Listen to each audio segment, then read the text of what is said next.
We want to turn now to yesterday's news of the passing of broadcast legend Larry King.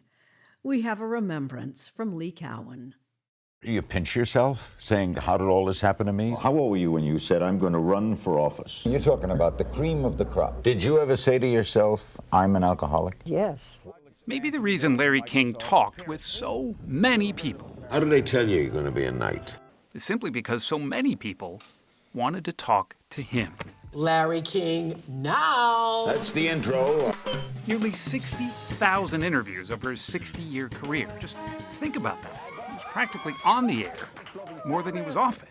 Don't make him mad. Sorry, Larry, sorry. And yet his name was a bit of a misnomer. Larry King never considered himself royalty at all. Yes. No baloney. I'm a guy who asks questions.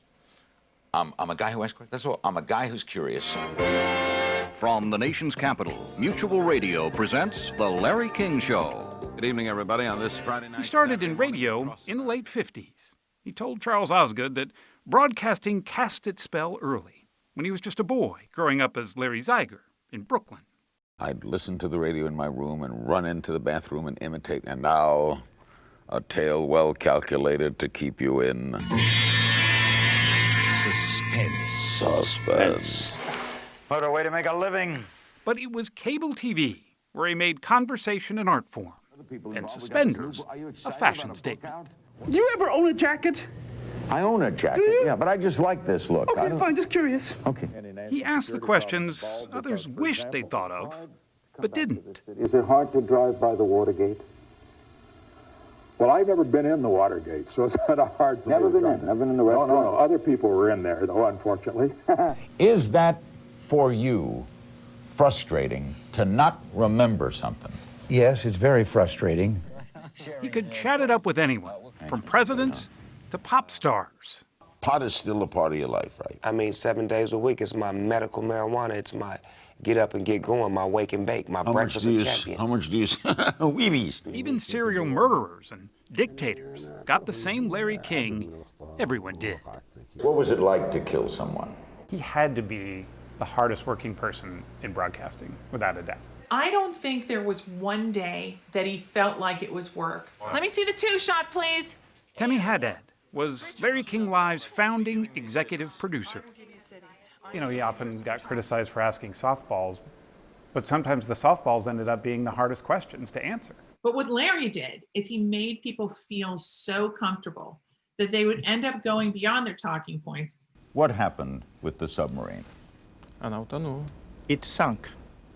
His talent was more listening than asking questions. Definitely. And when that light came on, his eyes lit up. You still lean over like always. And he would laugh, you know, that clucking laugh. I mean, his toilet's on the roof. And he'd rub his eyes at a joke, and it was just magical.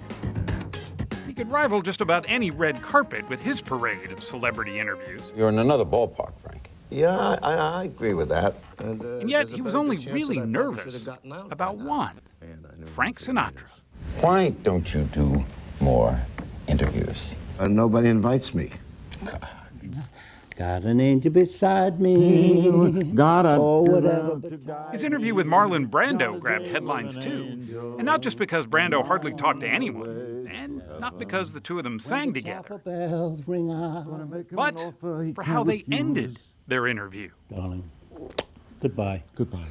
He just went right in for it, and then he was very proud of it. I kissed Marlon Brando. The list of those mourning King's passing is as long as his career. Among them, Oprah, Bill Clinton, even the L.A. Dodgers. An avid baseball fan, King loved the Dodgers almost as much as he loved getting married. 8 times, usually to younger women, as the Dalai Lama himself once observed. Looks much younger. She's much younger, yes. Oh, looks like your daughter.